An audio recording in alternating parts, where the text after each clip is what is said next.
Hi and welcome to this short presentation video with regards to the torches that we use in the Night Vision UK packages. My name is Pete Dodsworth, one of the co-founders of Night Vision UK along with Eddie Sinclair. Torch we're going to show you is, say, the one that we tend to use in our kits, which is a very similar model to the torches that Trevor Cartwright from torchfactory.com uses. It's quite a simple, very versatile piece of kit, and I'll show you the options that are available with them as well. Fitted this one currently with just one battery inside it, and it's got the 38mm head fitted to it.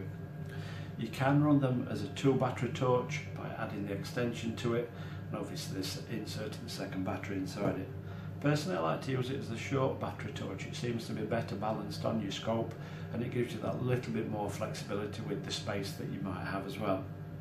All it does really is just doubles the run time with regards to using 2 batteries instead of 1. Makes it a little bit more efficient, I believe, as well. I know quite a few people do use these at night time with regards to batteries with, sorry, not night time, at winter time with 2 batteries. It then means that you're not fumbling around in the field to swap the batteries when they've run out. So there is an option that way around as well. Operation wise, the torch is quite simple, like most other things. One click of the on switch and it pops the torch on. The same button again changes the power. And on these particular pills that we use, it's a 3 power setting. There is a single power option as well, but that's like using a 111 in full mode. So we've clicked the torch on and it's on full power. Okay, if we half press the switch, not till it clicks, but just half press, then it goes to the next power setting. Half press again, and it changes again. Half press again and again. So if we leave this on for a couple of seconds, then it will remember it. So if I switch it off, leave it switched off for a couple of seconds, it will remember this last setting, pop it back on, and it's where we were before. So we've got low, medium and high. Okay. The end cap of these as well, we can change these. Pop on the remote rat's tail switch. The front part of the switch is tapered slightly to the back, and the front part is the momentary switch. So that means it only applies power to the torch itself when you press and hold it. Probably sounds very self-explanatory, and you might have heard this before, but this is for people who have not used the torches to familiarise themselves. Same again, I tend to, if I do use one of these, I have this near my finger trigger. Trigger finger even, and then off the trigger onto the torch. Okay, the back part of the switch clicks it on, and if you part press the switch again, it'll cycle through the powers, so low, medium and high. Switch it off. If we use the front part of the switch, press and hold and release. We'll remember it as we said before, so press and hold, same power level. If I press it fast, it'll cycle through, so high, low, medium, high, low, medium.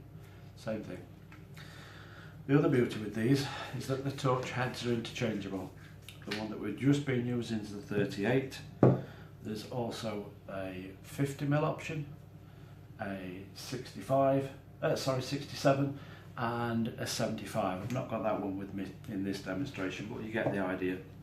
So 67, 50 and little 38. Okay. The little 38 would suggest roughly 150 yards, the 50mm version 200 to 250 yards, and then anything over that would move up to the 67, so 300 plus yards easily with these.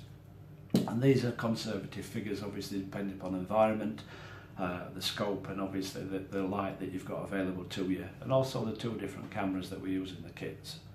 On the standard kits, to say the distance we've just been suggesting, that's what you're going to get. So with 38mm, then you'd be looking at roughly 150 yards. Some people say maybe a little bit more, sometimes a little bit less.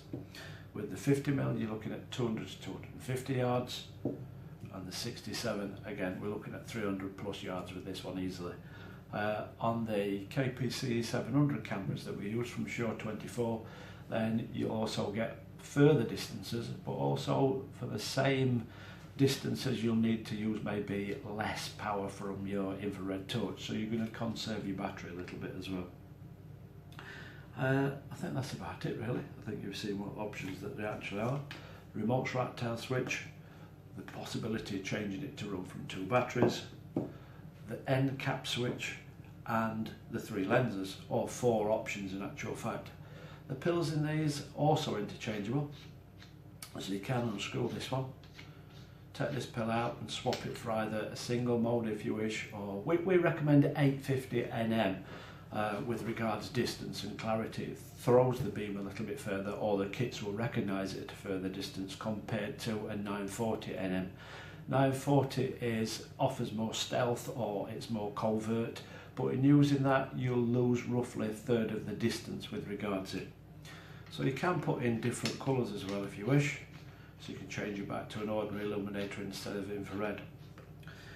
The focus system on the torches is quite simple as well, in that when you screw this on, it's screwing it back to a wide beam. So if you want to use it close up, we screw this further onto the torch head itself, and there is a little image that's on there as well that shows you. If we want to shoot further away, unscrew the beam, so the beam's going to tighten down and focus it in again. When you actually have got this pointed in the right direction and you've got it centralised with where your scope's looking, you should see a grid of lines in the middle of your screen. Focus those so that you get the grid section appear, and then just defocus it by widening the beam slightly, and you'll get the best image that you possibly can. Some people seem to struggle with these with regards image. What tends to happen is that they have them on tight beam and they're shining it too far out, and if it's just slightly off of an angle, then obviously you're going to miss where you're aiming. So if you're looking at using further distances, we'd recommend the usability of a fully adjustable mount. That's it for today. I hope you found this useful. Gives you a bit of an idea on how we use the torches, or how they change and adapt. You can find us at Night Vision UK group on Facebook. The shop's going to be up and running soon as well on the website, so that's www.nvuk.co.uk, and we'll see you soon. Hope to see you in group, and if you catch us at any of the shows, come and say hello. My name's Pete. Thank you very much. Bye.